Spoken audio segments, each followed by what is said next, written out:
Hello and welcome to the Special Moves podcast. This is episode 7. My name is Mike Williams and these guys are Jake Kulkowski and Liam McKelvey. Good, thanks Mike. Cheers very much. Yeah, as promised, there's a power play from Jake Kulkowski. Before I get a chance to ask how he is, he's already said, leapfrogging, pathetically I would say, on the back of Liam's honest effort last week. I said I'd do it, okay, and I've got to do it. Yeah, all right? To be fair to you, it would have been worse if you just didn't. I never would have lived it down. Yeah, I would have given you all kinds of abuse for that as well. So there's no way for you to win, really. Yeah, trapped between being pathetic and just being a promise breaker. Yeah. Anyway. Which is arguably more pathetic. What a great start to the podcast. Yeah. This week we're talking about a couple of big news stories. Big if you're a fan of Harry Potter, and big if you're a fan of backwards compatibility on the PlayStation, like I am. I can't be a fan of it though because it doesn't exist at the moment. But the idea. I'm a fan of the idea. Thank you. Yeah. Yeah. We've also played a couple of games this week that we're going to talk about. Magic: The Gathering Arena, which you guys have both been playing. Yep, that's right. And That's right. That's right. And I've been playing Catastronauts, which is quite good. But more on that later. We're also going through the. I want to know what you. We're also going through the new releases as usual, and there's a good handful of games coming out this week as well. So there's plenty to talk about in this podcast. So let's jump straight away into the Harry Potter news. Jake, you've been so excited about this. Oh my god! So yeah, right. So basically, what happened was some guy on Reddit. I know this isn't how good stories start, but. Look, just work with me here. There was a guy, and it gets worse actually. I think his name was like Vape This Bro. It was, yeah. said that he was in the mall. All right, I know how it sounds. Bear with me. Yeah. He was in the mall, and he was like ushered into some like Warner Bros. Like thing. They were like, "Hey, do you want to make some quick money?" And he had to do this NDA thing, and it was like, well, they heard about his username, and they're like, "Oh my god, you're Vape This Bro." Yeah. So basically, they took him in and they showed him some. It was like what did they call it? A test thing. Yeah, it was just like a test footage thing. They approached him and was like, "Hey, you can have $8 or something if you watch this video." Yeah, but I can't remember what they call that. You know what I mean? When they'll trial market research kind of trial. Yeah, exactly. So they showed off this new Harry Potter game, and he recorded it. He missed the. Of course he did. He's Vape This Bro. Exactly. He didn't give a shit about no NDA. Yeah, fuck the man. Yeah. So anyway, he recorded this very, very legit looking footage of one. And by legit, I'm not talking in Vape This Bro's language. I mean, it looks real. The real thing is a Harry Potter open world RPG. Exactly. So before we get into the details, I just need to sort of get that out the way and say then that afterwards, and it was reported about this, is it real? Is it fake? A lot of people have been saying they've heard about it. Yeah.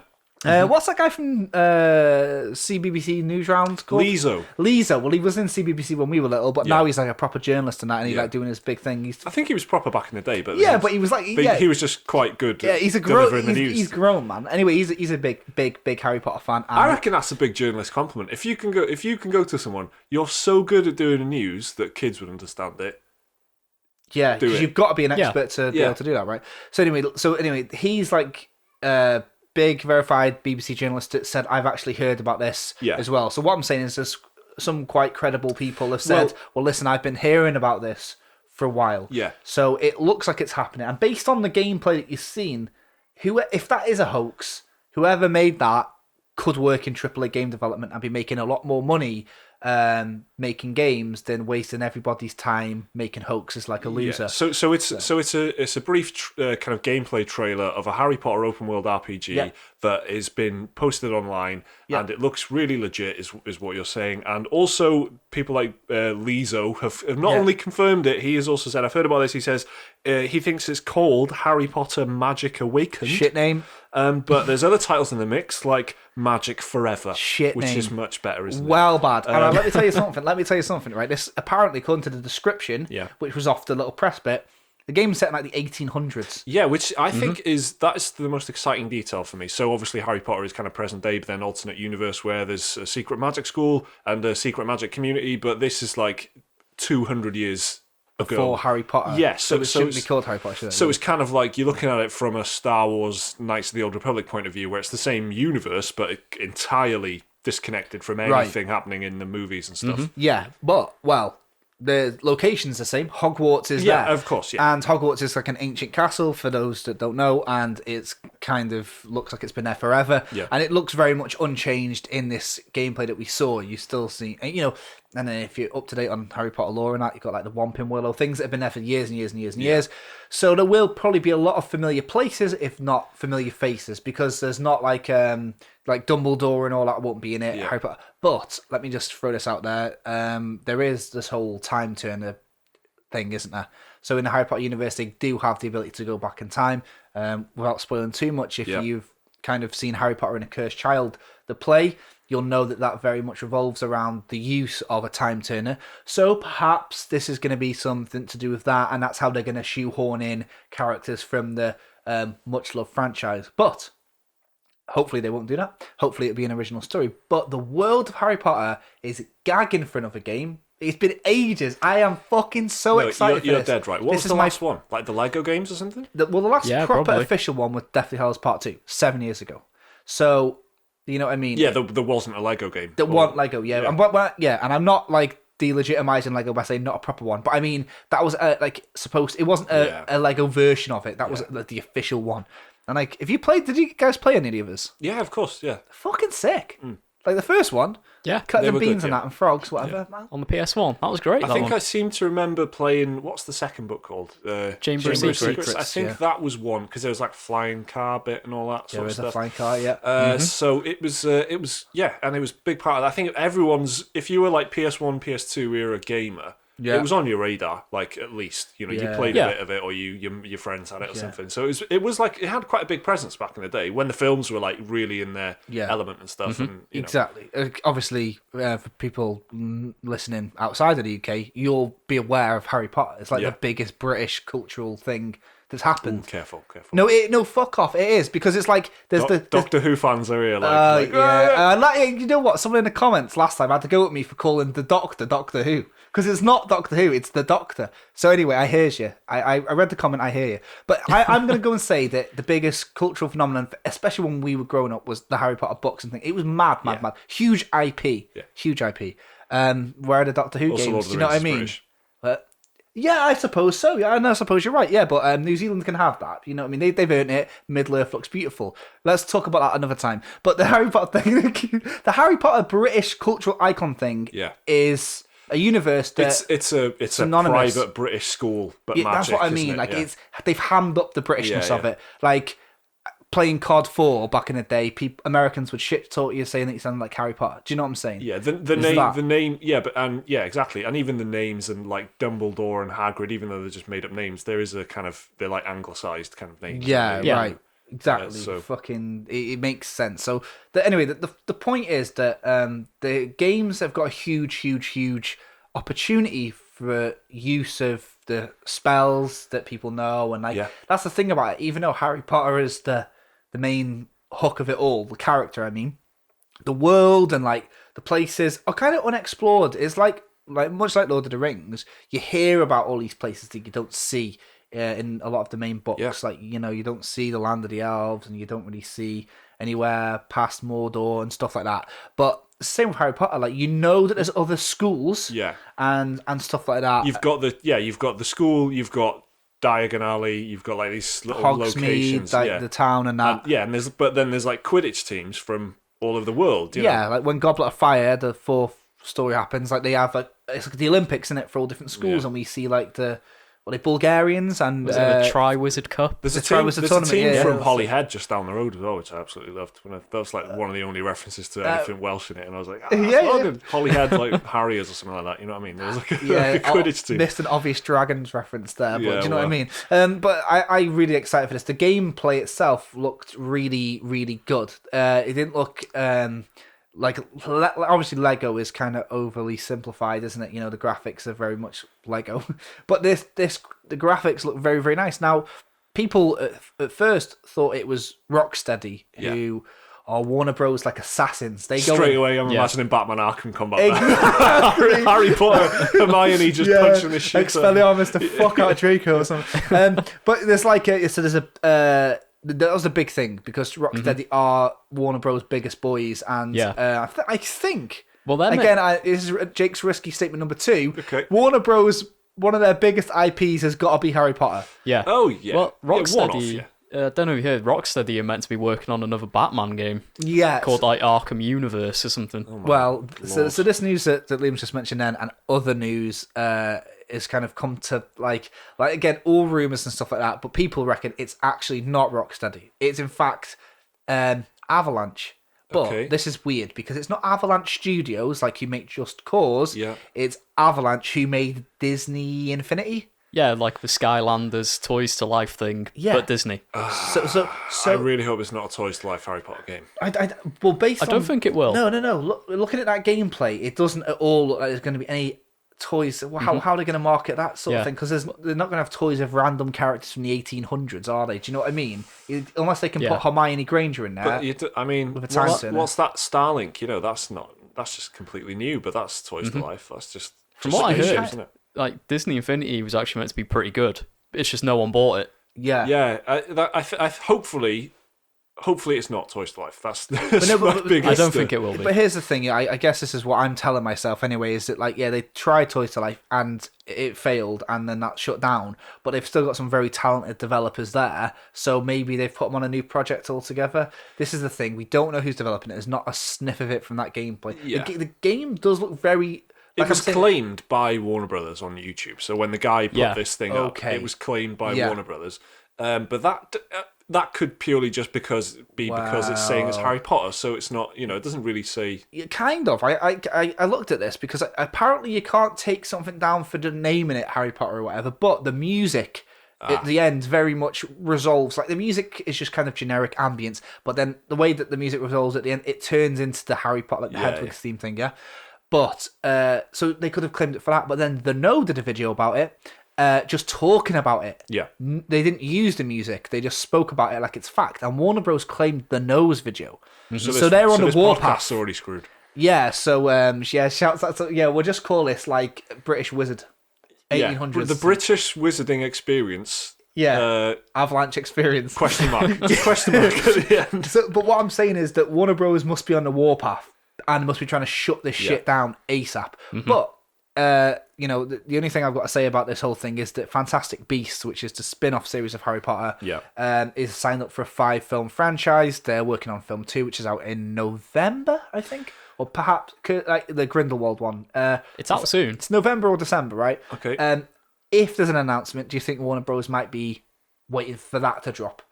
Because there are some Fantastic Beasts in the game trailer. Yeah, and as always, it depends where the conversation goes online. It depends if this really whips up a storm and a frenzy. And there's already so many articles saying, here's everything we know about the unannounced Harry Potter game. Yeah. Some of the details that have come out have been basically... people are talking about it like it's confirmed, but some of the details that have been... the best way to put it is have been put out there as possibilities, because you can't take any of this as confirmation yet. Yeah, you're right. But you can explore Hogwarts. I mean, that's hinted at heavily in the trailer anyway, because there's these big kind of vista-like shots of the game world, which you assume is Hogwarts. You can craft potions, you can master spells. Again, you'd expect this kind of stuff. There's a character creator, apparently. Yeah, and you saw a bit of that, didn't you? Yeah, and you're an unnamed fifth-year student who's kind of has to investigate something. Like, you've only just joined the school and you're straight away put to work investigating something. And it does sound... What I take from all of this is it sounds pretty definitive. It sounds like someone's gone, hang on a minute, there's not a proper Harry Potter open world RPG. Yeah, exactly. And they've gone, let's just do it then. And it's so easy to just chuck some ideas in there, because it's that kind of universe that's rich in lore and stuff already. And you can just have a scan through the books and have a scan through the spin-off stuff and see what elements you can throw in there.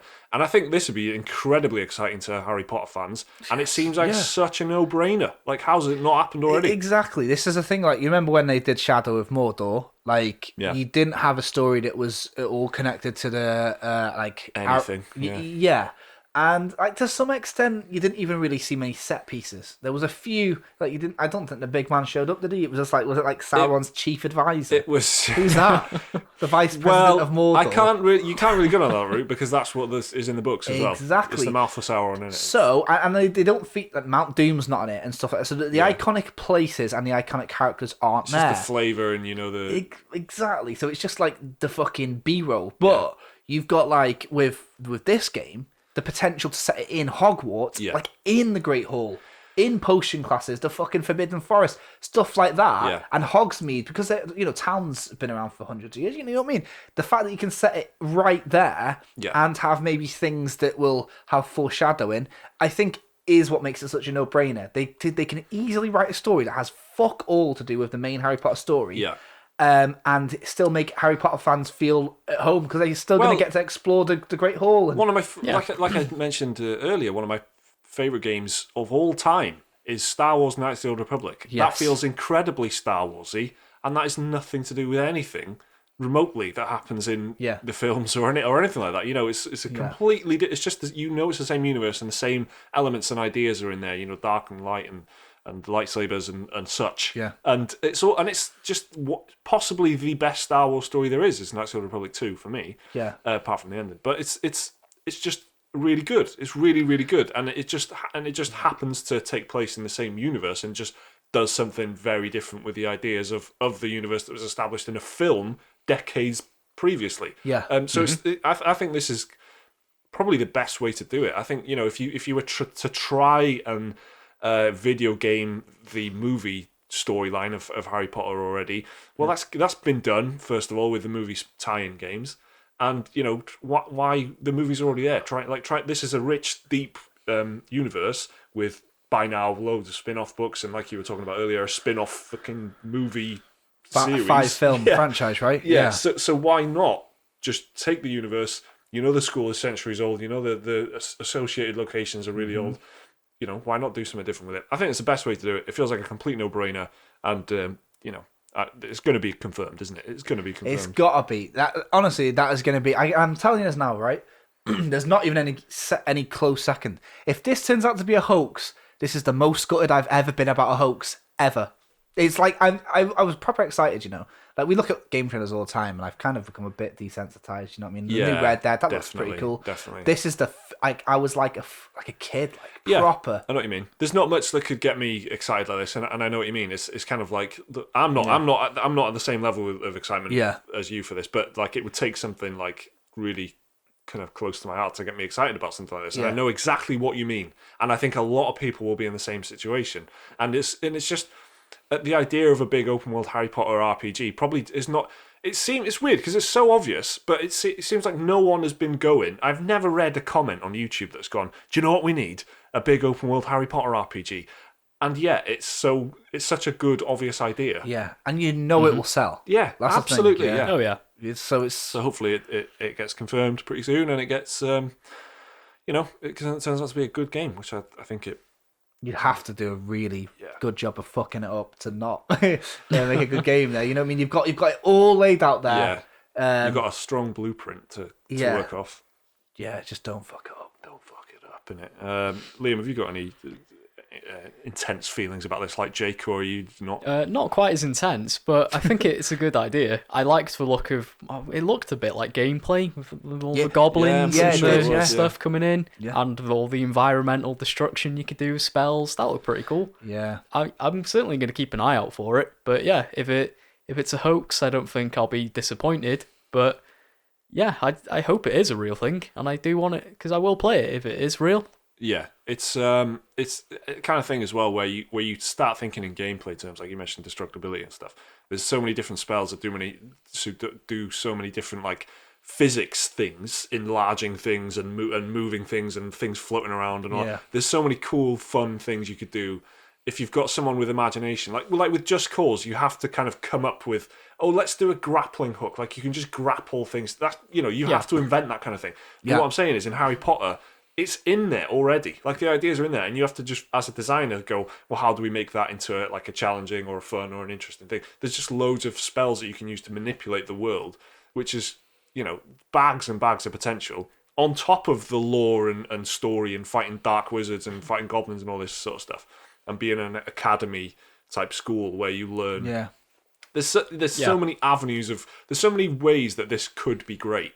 That it's pretty exciting. I mean, it doesn't have to touch on all the points, but just having a good Quidditch side mode or having houses, like potion class or whatever. Yeah, it's like cool. when you start thinking about it, isn't it? You start like that's what I mean. It's got real potential. This is online multiplayer where you have to join one of the houses. I don't know. Exactly, mate. Slytherin for life, innit? That's it. Let's fucking... Get out of my house. I feel like I'd be Hufflepuff. I don't know why. Mate, go on Pottermore, yeah, do the thing, mate. Slytherin. My whole household's Slytherin. Really? Yeah, Sean, Ellie, everyone. They're all Slytherin, little bastards. What's this? How'd you do this? Pottermore. Yeah, it's like the official like Harry Potter officially recognised sorting hat quiz. Anyway, if anyone's done that in the comment section, let us know, man. Let's see. Tell us your Harry Potter house. If not, do it and then tell us. Yeah, let's see what house we've got. I'm repping Slytherin. Liam reckons he's repping Hufflepuff. I mean, I'll take it. Yeah. I'll report back next time. Mike is actually Godric Gryffindor, man. He's actually him. So Hufflepuff. You've got to be. Is that good? You're Griffin. Yeah. Is it the humble badger? Yeah, it is. Yeah, Hufflepuff's a badger, Ravenclaw's a raven, badger. and the snake, and you can be the good old-fashioned fucking Griffin, mate. That suits us down to the ground. I've never heard anyone say, "I'm the snake." So comfortably. Hey, it wasn't me. It was a sorting hat. I didn't do it. It was a sorting hat. Yeah. It's kind of everyone's like, "Oh, I'd be Gryffindor." It's like, yeah, I'm sure you would. You know. You Ravenclaw bitch. Anyway, so yeah, Harry Potter. Right. My hype levels are through the roof. Let's move on from the blazing hot Harry Potter banter to the next news item, which is pretty exciting for me. I'm excited about this. Yeah. Me and Liam were looking at this earlier, and it is pretty cool. Anything that lets me relive the glory days of the PS2, I'm happy about. Indeed, because Sony, there's a couple of discussions floating around online now because there's been a patent that was published a couple of days ago on October the 2nd. This was published by Sony Interactive Entertainment of America, and the patent in question is titled Remastering by Emulation, which is kind of sounds very backwards compatible-ish, which to the layman, if you've got no idea what we're on about, would mean playing PlayStation 4 games on your PlayStation 5. When that is inevitably announced at some point in the future. Yeah. As we confirmed in the last podcast. As we 100% confirmed. Facts. Yeah. So this is like the biggest bullet point for me, above any kind of hardware upgrade, above any kind of resolution or HDR or any of that shit. I would much prefer, above all else, to be able to take my PS4 games and my massive digital library that I've accrued over the last few years with me to the PlayStation 5. It is such a big bullet point for me, and this is the first kind of indication of that I've really noted of Sony looking like they might be doing something about it. So this was a patent that was filed back in November 2016, and it talks about all kinds of stuff like live remastering of in-game textures from old games and replacing them on the fly with newer textures, like higher resolution textures or whatever. So your games would not only work on the next console, whatever it is, on the PlayStation 5, it would actually look better. It would be up-resed in some way or whatever. And it's a lot of promising sentences that sound pretty good. The only big kind of question mark in all of it is that this was filed, like I said, back in November 2016, which as Eurogamer, I think it was, pointed it out, does that mean then that they were thinking back then already about PlayStation 5? Were they thinking in November 2016, we want the next console to be backwards compatible? Or were they just thinking about running PS1 and PS2 games on the PS4 via the PlayStation Store, which already happens? So there's a small few titles on the PlayStation Store, which you have to buy. It doesn't matter if you already own, Final Fantasy VII or whatever. You've got to buy it on the PlayStation Store if you want to play it on the PS4. Yeah, right. So that's the only question mark. Is that what they're talking about, or are they talking about the future? But the patent was only published a few days ago. So why would they do that? Why would they do that if that's quite promising. I don't know. What do you guys think about this? Do you think this is this a must for you first? Is this an essential for the PS5? We when we spoke about it last time, we were talking about backwards compatibility. Yeah. And loads of people in the comment sections were like, I didn't really think about it, but this is actually make or break. You know what I mean? It's big. It's more important to bring your old games with you than cut. Because, if you're cutting your losses, you might as well, Xbox have got all these great features and backwards compatibility. Yeah. So people were, so I said, that it's more important than ever to be able to do this. And yeah, especially now that we're going more digital. So yeah, I think that, I'm trying to think what happened in November 2016. That was, I guess, when they were kind of, Xbox were teasing the One S or the One X or something like that. So PlayStation, after a good couple of years of launching the PS4 at that point, Sony would have been thinking ahead, I guess. And I don't know how lengthy the process is or whatever. Exactly, yeah. So, you just because you're not making the PS5s yet doesn't mean you don't have any ideas. I wouldn't be surprised if people were thinking about the PS6 as soon as the PS5's launching. There's going to be a team straight away thinking what's I reckon as soon as the PS4 came out, like Sony's hardware team, right, now PS5, what we're going to do. How can we do this next? So when it comes to the games itself, like I have a feeling that, this could be quite complicated and a long process. So I feel like it looks pretty hopeful, and it would make a lot less sense for it to not happen. Yeah. So logic's on our side, right? It really would be baffling, and I would feel that Microsoft would have the upper hand in terms of pure console appeal, because PlayStation has got the studios and it's got the games, but Microsoft's, when they just announce, there is always a moment when they announce these systems where it's just the machine versus the other machine, and they're not talking about the games, they're just talking about this is what the hardware is and this is what it does, this is how much it costs.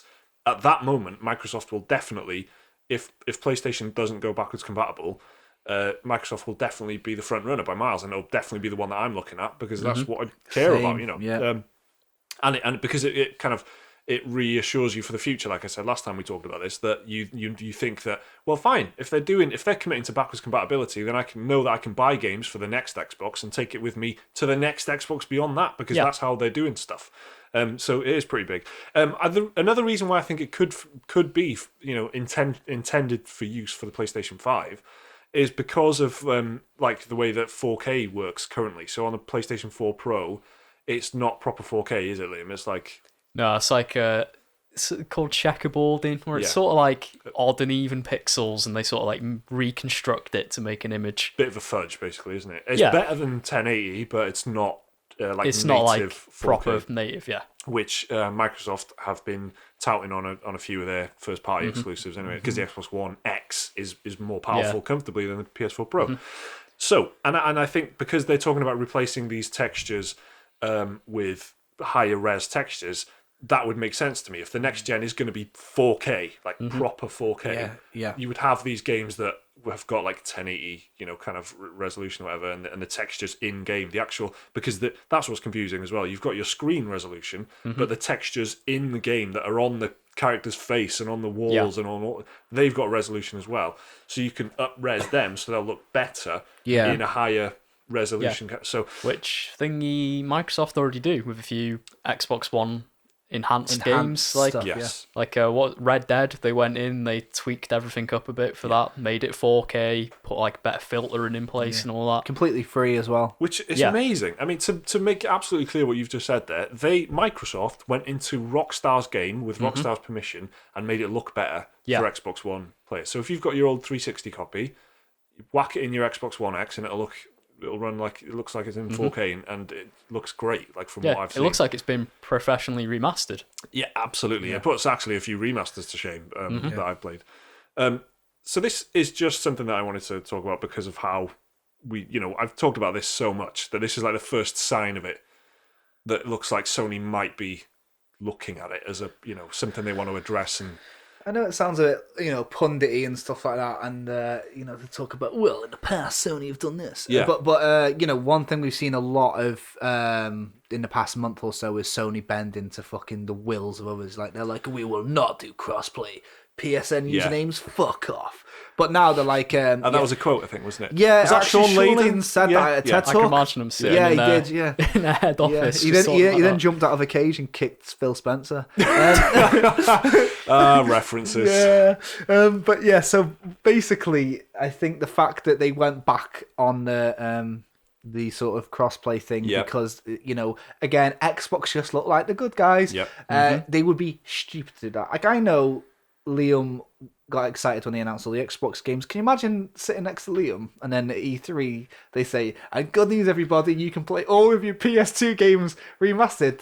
He'd just melt into a pit of I'd pass out. Yeah. It'd be like a lava pool of hype. It would be like one of the biggest power plays. It would be the biggest power play since going, and all this for just $399 or whatever it was, with the PS4 and Xbox One. If they came out with the PS5 and said it can play PS1, 2, and 3 and 4 games, I would have heart palpitations. Right. They would go. I reckon they would go backwards. Like, they would go PS4. PS4 games, PS3. And I was like, oh my Don't God, now, because that's getting good. happening. This is getting too good now. That is how they beat Xbox in this little look what we can do, because they announce it one at a time, don't they? Well, that's what it's all about, isn't it? Because if they do that, then Xbox has got to elevate in other ways, and then that's how this is good. That's why any of this is good. That'll take a good couple of years to do that, wouldn't it? PS4, 3, 2, and 1. About like 2016, get it ready for now. I mean, if they can already do PS2 on the PS4, and then the PS3 could do PS1.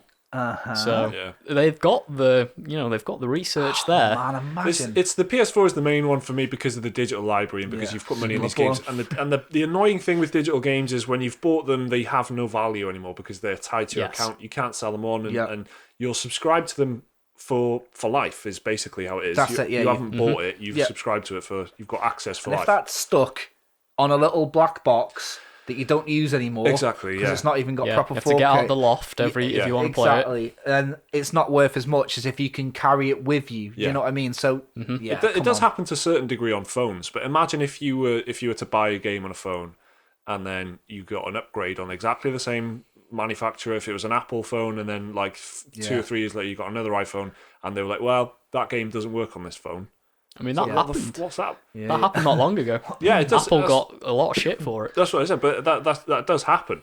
But imagine it was all of the games that you had on the... And then eventually they start re-releasing some of them, but for full price again. Yeah, well, exactly, it'd be a shit show. You can buy, Final Fantasy The 9 Last again, of Us remastered again. Yeah, remastered. Yeah. 4K.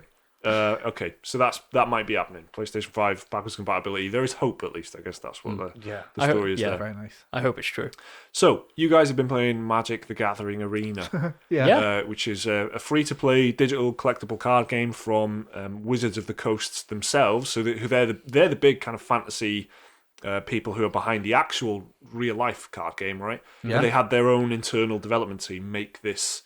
This video game version of the same card game. It's an adaptation of the real Magic the Gathering card game. So Jake, you in particular, you're a big fan of Magic the Gathering. Yeah. How does it compare? Real game. Yeah, how does it compare?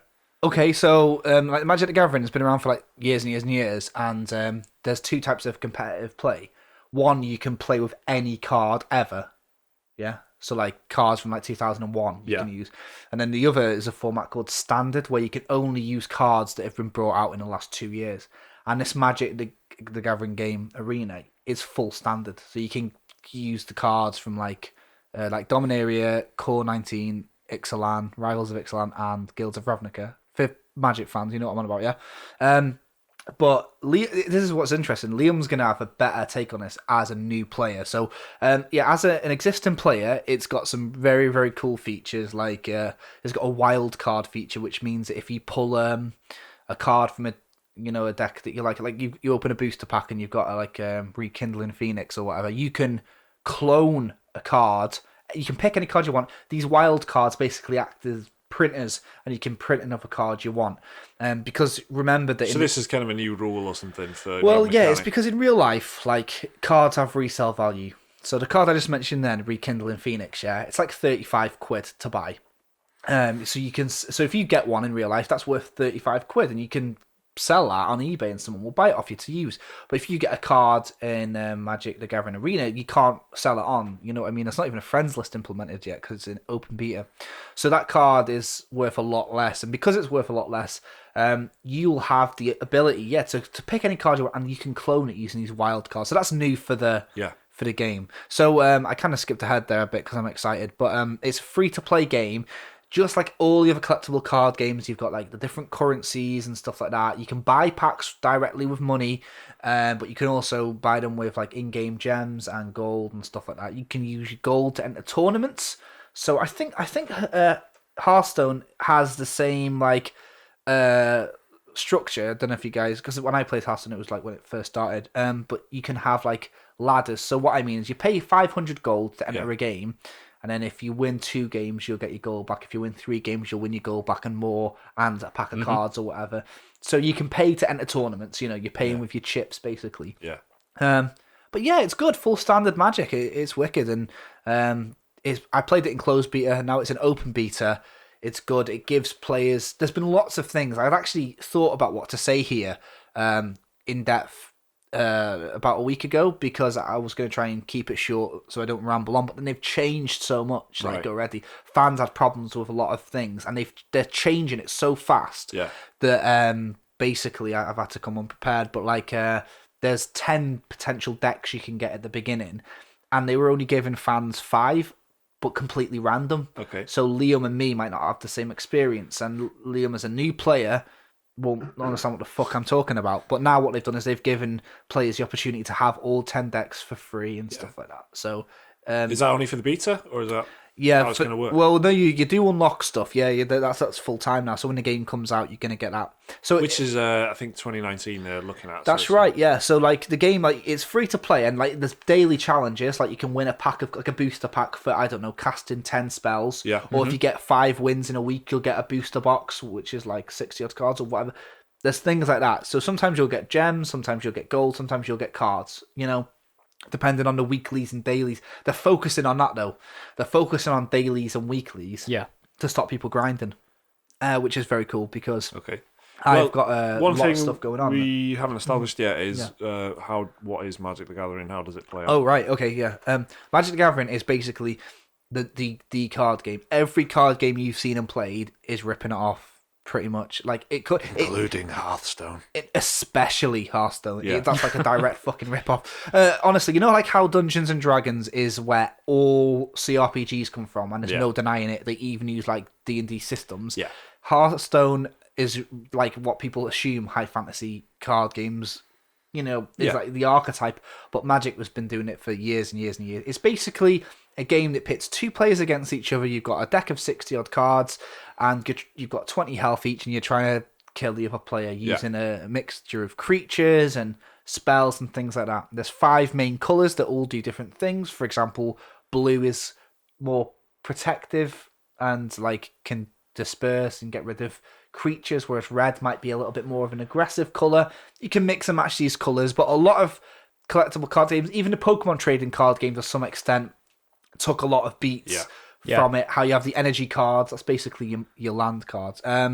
It's kind of because I don't know, it's very... And it's kind of 1v1, or is it 2v2 as well? Well, and then you have to eliminate the other player's health. You can do all sorts. Yeah, you can do 2v2, you can do free for all, so 4 people could play, and everyone's got a health. Yeah, exactly. So you could kind of team up against somebody and then eventually stab them in the back. Everybody's got 20 health, and you can add to that and take away to that depending on what you play and stuff like that. There's vampirism in it and stuff. But this is a beta that is focusing on this core gameplay loop, and at the moment it's lacking a lot of basic features. So there's no friends list. I can't invite Liam to play. There's no direct compete. There's no trading.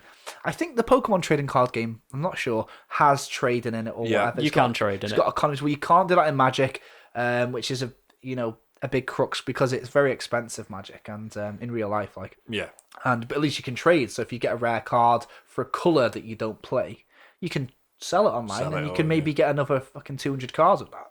So I'm coming at it from somebody that knows Magic quite a lot, and I play Standard in real life, so I'm quite happy with it, to be honest. But the problem a lot of us have, us being people that are familiar with it, is what we say is the new player experience. I'm not sure people are new to Magic are getting a good real example of what is without a doubt the best card game ever. What's your... So my I've been I think I played Magic once when I was 10 because my friend had a deck, but no one else played it in our school or whatever. But so I've come in at this game with a completely new perspective, and I've been having a good time with it, to be fair. Was it well kind of tutorialized and explained? Tutorial, it's got quite a lengthy tutorial, actually. It makes you play 5 or 6 battles in a row before it'll even let you click the main menu and stuff like that. So it's straight into a tutorial, and I thought it did a good job explaining the basic rules and stuff like that. It doesn't really teach you anything advanced, but it's enough to get you going, at least. And it's very smooth, I have to say. As far as card games go, I play the Pokemon trading card game online as well, and the UI is a bit clunky for that. Mm-hmm. But Magic's just it's very smooth. Everything works as you'd expect. It's got a very high production value to it. I'll say that. But I've been having a good time. I've been playing against randoms, and I'm only in bronze tier 2 or whatever, so I'm not far into the rankings or anything, but I think it's done a good job, bringing a new person into the fold. Yeah. So I'd recommend it. At least try it. Yeah. Okay. It is free to play, of course. It is free to play. Yeah. Yeah. I feel it is truly free to play as well. Like I played Hearthstone beta, and then when it came out, they introduced like loads of quests and stuff, and I felt like that wasn't really free to play. It was locked behind a lot of stuff. This though, I'm like, I don't feel any inclination to spend. Well, that could change for the final, because they're just testing mechanics and stuff now, so the full release could be a bit different. Yeah, and I've been using just like the pre-built decks as well, like the ones they give you. Yeah, and I've never felt the need to spend real money on booster packs or anything to get some good cards. Yeah, I think it's purely anecdotal in it, but whenever I play COD or anything, it's always like the starting basic NP5 and all that, and anytime I start thinking about it, I become shit. So I probably would be the same as you and just kind of stick with the basic deck. It's cool how they've got this like thing where it'll match your skill. It'll rank your deck depending on how many cards you've got in it. So if you play with starter, Liam will only play against other people with like a starter deck. Oh, that's great though. So you're not going to get blown away by someone who's got no. It kind of it's got that like cool matchmaking. So like so I'm playing against people that have got other mythics in it and stuff. But one thing I'll say, and this is unfortunately I can't make myself unbiased. I'm incredibly biased, and I love Magic. But as for like new players, like I don't know if the world needs another collectible card game. If you want to see where all collectible card games are ripped everything off from, sure, play this. And it's got a deeper system. Yeah. It's deep. That's why Magic's been around for so long. It's deeper than Hearthstone. But is it different? Is it that much different? I think but I'm fanboying a bit. I don't know if it's going to be enough. Like, can you see real Magic players picking it up, and then possibly could you even see yourself replacing Magic with this? Well, the beauty of this is that with the new set of Magic cards that came out just this week, if you buy it like paper cards, you also get a code now for digital, so you can play alongside. So that's really cool. Do you know what I mean? So let's say I bought 15-pack of cards, I'll also get 15 packs in game. That's great. So so stuff like that means that I've got a nice alternative. What I can see myself doing is using this to practice builds. For example, so I've been using like on the online one, I've been using two colors I don't normally use. I've been using white green deck, and it gives you quite a well constructed deck here. And it would cost me about £4 or whatever to make this deck, but I just wouldn't go out of my way to do it. So the fact that I can do that for free and maybe see some play, and that's another thing.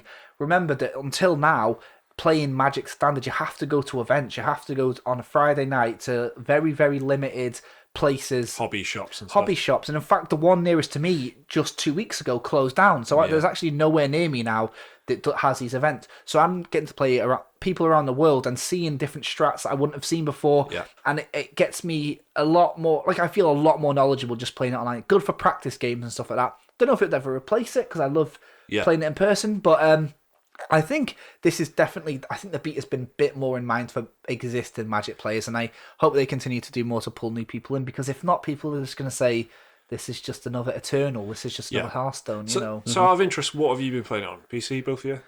Only on PC. Only on PC, It's only on PC. Right. It needs to be on mobile. Yeah, I was going to say. It'd be good. I could see, if this was on mobile, I could see myself like having a quick game if I'm like waiting for something. I reckon the proportion of people playing Hearthstone on a tablet is enormous. Like, it's probably absolutely. So and it makes total sense. Card games make so much sense for mobile gaming. So they've got to be looking at that. Like, if not, at launch, then a few months after. Like, it's got to be quite immediate.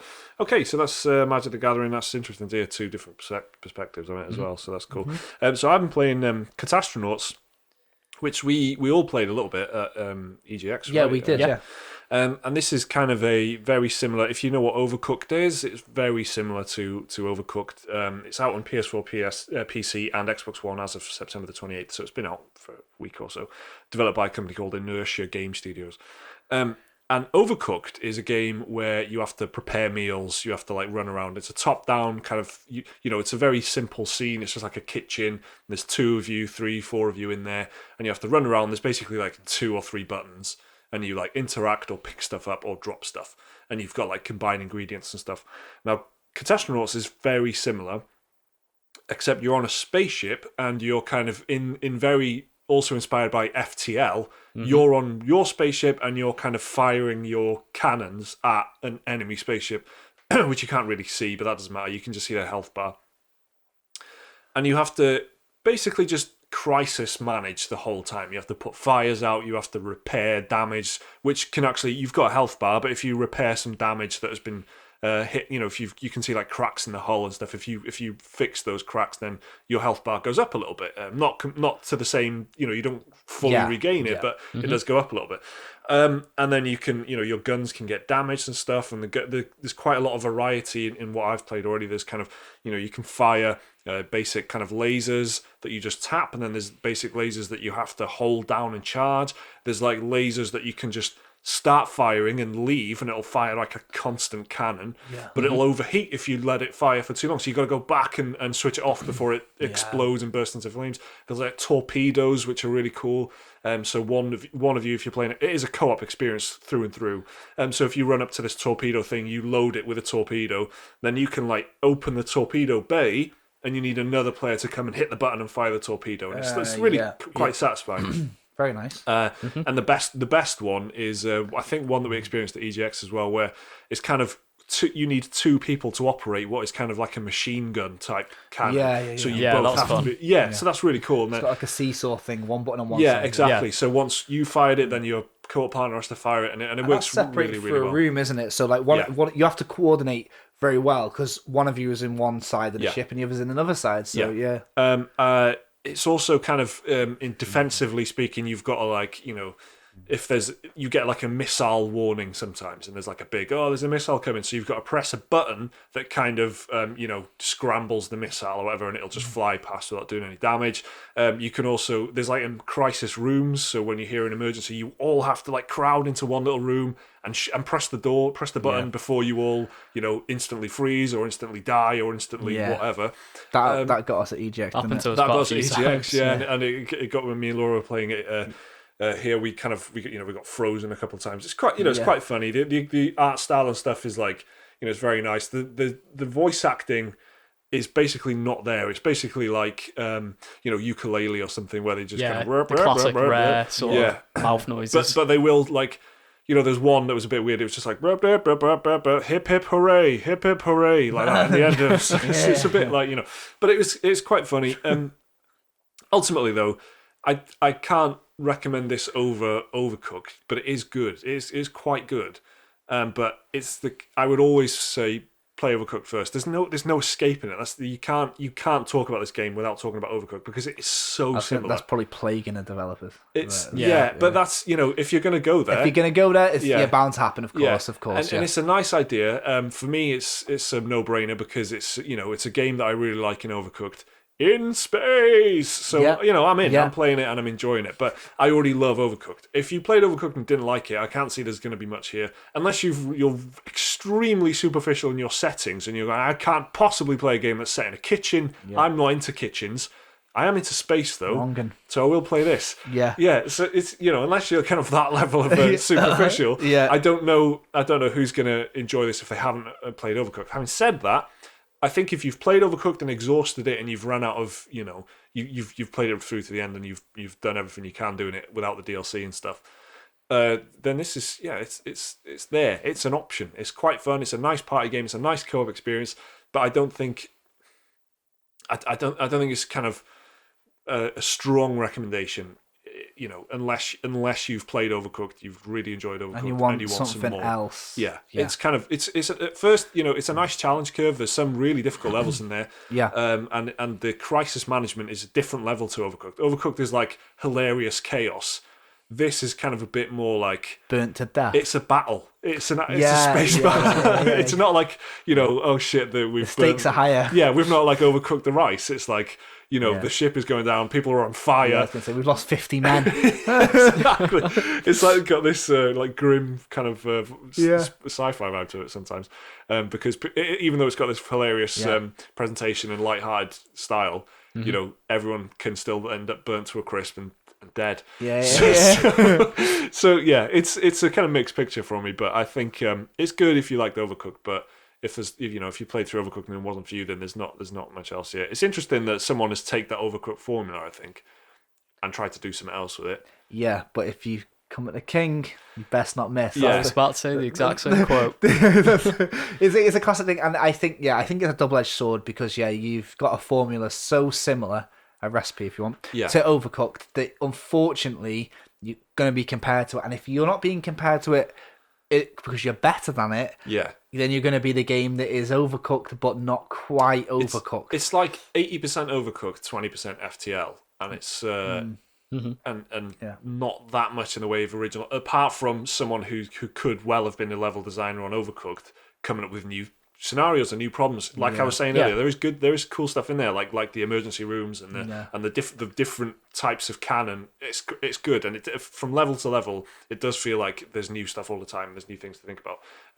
One of the nicest surprises I had was there was like a flamethrower, and I was like, what the fuck's this for? Yeah. And then Laura got frozen.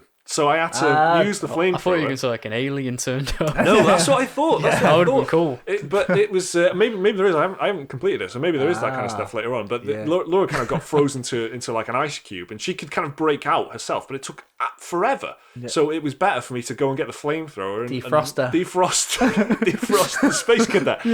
So it's got, again, I'll repeat it. It has got a nice kind of sense of humor. I also noticed as well that the overworld type thing, in Overcooked, there's kind of a map. You're in a bus. Well, this is kind of a bit more like XCOM, and it's like a side-on. You're looking at it from a side-on type of thing, and it's like the XCOM base view, but very zoomed in.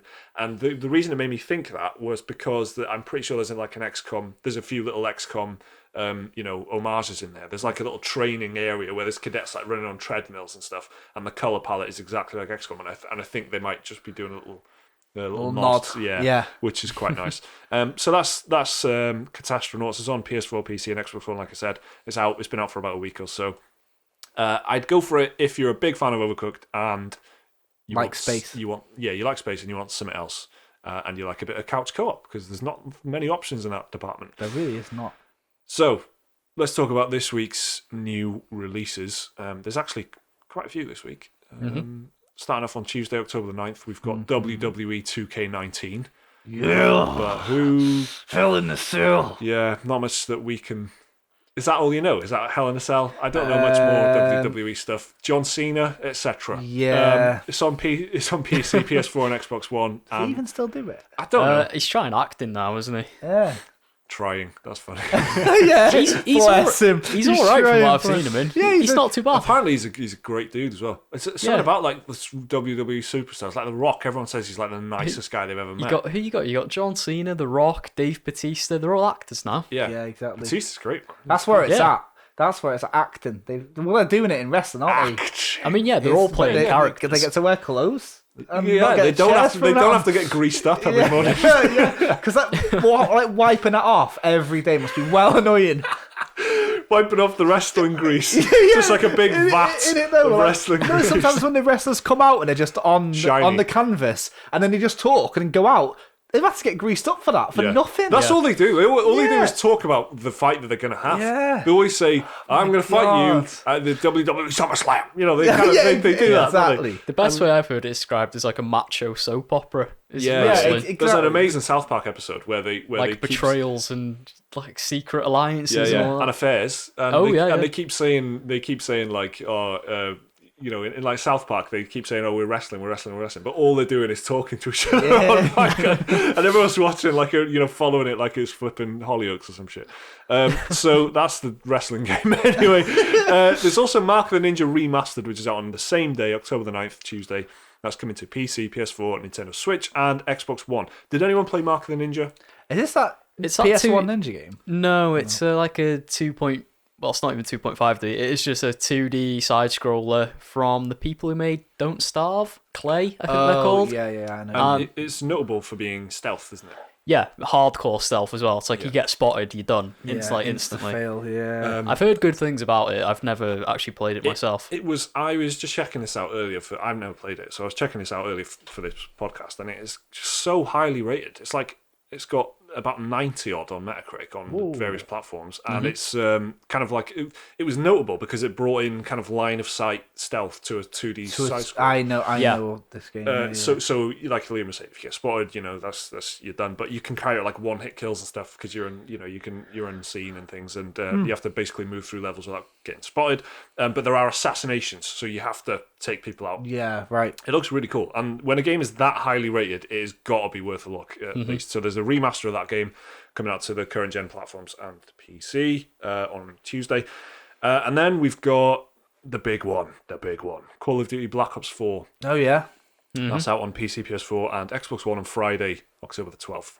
Now, this is several weeks earlier than is usual for Call of Duty because Activision's cowardly fleeing. It's usually about November-ish, isn't it? Yeah, it's like it's always like the 3rd, 2nd of November or something like that. And they've moved it to shelter from even Activision have gone, oof, I don't know if we can match this. There's a new sheriff in town. Outlaw.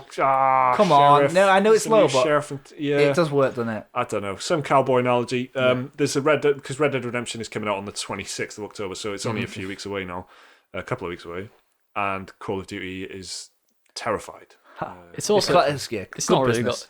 A lot of people think it hasn't got the staying power it used to either. COD. Yeah, absolutely not. No. So it's not single player. It's campaign. not like there's not going to be many people. You know, like when COD 4 came out, people were like taking days off work to play that game. Oh, yeah. I don't think many people will be taking days off to play. But they might Black Ops 4 to play Red Dead.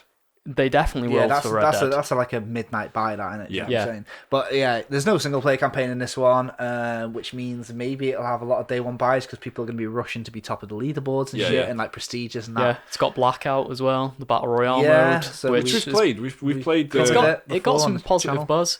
Yeah.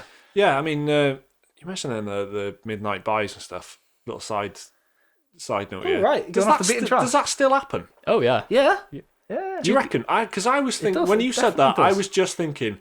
It's funny that, isn't it? Because that was a huge thing for a few years, and then it's just gone. Evil Within 2 in Chester had their midnight buy. That's the last one I know for a fact happened. So I don't know if there'll be. Do you reckon it's as big as it was with? Because I'm thinking like Modern Warfare 2, Modern Warfare 3. Yeah. And it was like I got Modern Warfare 2 and Black Ops. I know Pokemon is still quite popular for midnight buys. Right. Okay. Oh yeah, actually, yeah. Me and Kale went to get. It was me and Dan X and Y. It was at midnight. Yeah.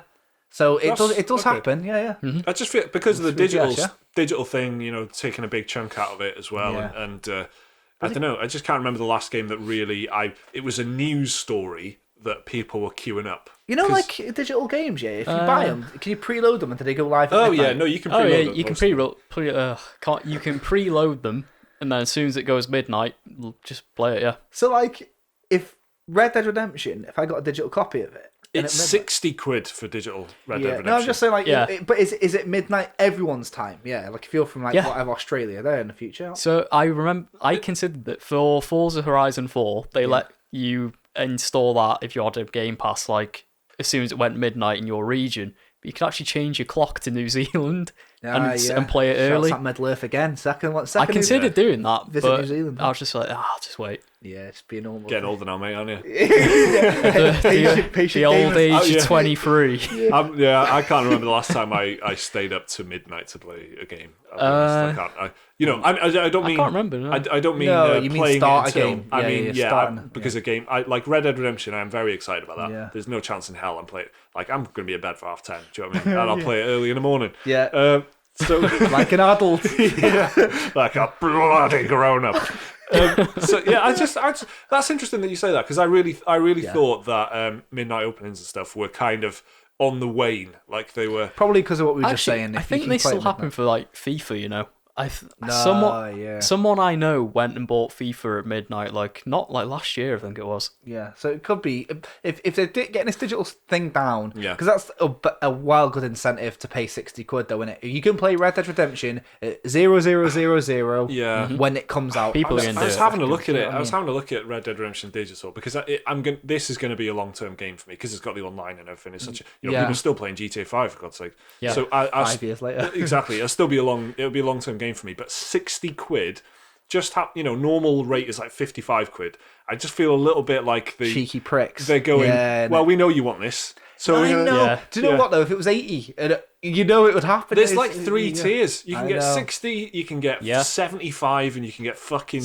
90 or some shit. I was looking at the physical ones, and it was like $49.99 for the standard one, which already is like pushing it a bit. Yeah. Usually it's like $39.99 to $45. Yeah, exactly. Yeah. And then they had the special edition where you got some exclusive content, and I was like 70, 80 quid. I hate that. I hate like, that. And I hate that I'm going to buy it. You're not going to get special No, edition, are you? but I mean, I hate that I'm So, still going to I'll have to be get the like, standard. it's £10 We're more. going to posse up, boys. We're going to have to go and do do a gaming night or something with the patrons, isn't it? Like get Wild West, romping in the Wild West kind of thing. It'll be do good. some crimes with us. Anyway, so that's our discussion about Call of Duty Black Ops 4. some crimes.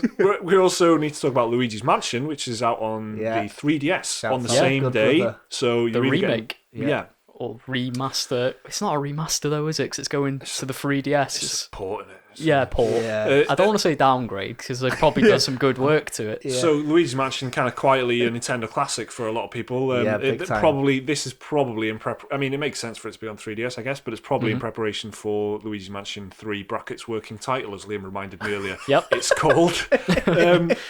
That'll be coming Luigi's to... Mansion 2 is called Luigi's Mansion 2: Dark Moon. So they Dark maybe Moon. So they want they're probably a thinking, subtitle. they want a catchy subtitle. Yeah, but they haven't thought of one yet, so they just put brackets working title on there. Very cool. And that is coming out on, like I said, on October the 12th, so that's for 3DS owners. There's no ETA on Luigi's Mansion 3 at the moment, so if you want this is a chance to relive a modern classic. Yeah, although why isn't it on the Switch? That's a question for Nintendo, isn't That's it? a question for all game manufacturers everywhere. Why not on Put the every Switch? game on a fucking I mean, they've probably started working on it 2 years ago when the Switch was still not even out. Yeah, so they were adding in that even greener Luigi. Yeah. That's, the hell's that about? That's a thing. Yeah. And then finally, we've got The World Ends With You on the Switch on October 12th as well. So this is a Square Enix RPG. Liam, take it away. So it came out on the Nintendo DS in 2008, I think. Yeah. And it got very good reviews, but no one bought it, and it became sort of like a sleeper hit. Well, not even a hit because people didn't buy it, but it's Just a sleeper. a cult, right? A cult classic. A cult classic, yeah. And so the whole point, it takes place in like a modern day Tokyo, and you play a bunch of little angsty teenagers, as you do in many Square Enix games. Indeed. And you get transported to like a alternate reality where there's like a weird game going on, bit like what's it called? Most other JRPGs. Hunger Games? It's like everyone's on a countdown timer, and they eventually will die if they don't do their objectives and stuff like that. Oh my god! And so that's kind of like the premise of the game, and it's like real life. Yeah. Yeah.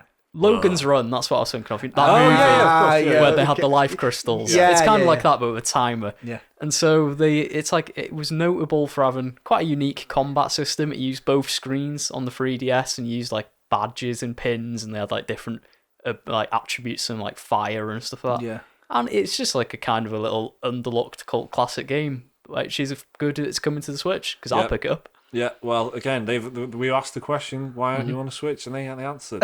Yeah. Well, we'll go here on we the are. Switch then, yeah. Because it's been available on mobile for quite a while. Right. And if you ask like any Square Enix fan what sequel they want, they're always like, The World Ends With You. Okay. It's like, yeah, it's a good game, but to spoil it will kind of ruin it, I guess. So it's kind of nice to keep it a bit mysterious. Yeah. But if you just have a look at a trailer or some gameplay, and if it takes your fancy, I'd say give it a try. Very interesting that you say Square Enix fans, because you remind me yet again that they're a giant developer mega publisher who's got fans. There's not many games companies that can outside Capcom of it. maybe is another one. Yeah, CD Projekt, Rockstar, I guess. Yeah. But generally speaking, you don't get fans as a giant megacorp, do you? But No. they do. So anyway, a fan of Warner Bros. Yeah, exactly. That's a very nice way to top and tail a podcast, that, because we Full started out circle. with Harry Potter, wasn't it? Yeah. and we're ending it on the Warner Brothers thing. Yeah. Awesome. Right, that was the Special Moves podcast episode 7. We'll see you again next week for some more gaming news and some impressions. I don't know if any of us are planning on jumping into any of the new releases we just talked about, but if we are, rest assured we'll tell you about them. Now there's a promise. I've been Mike Williams, and these guys were Jake Kulkowski and Liam McKelvey. See you next time. Bye bye.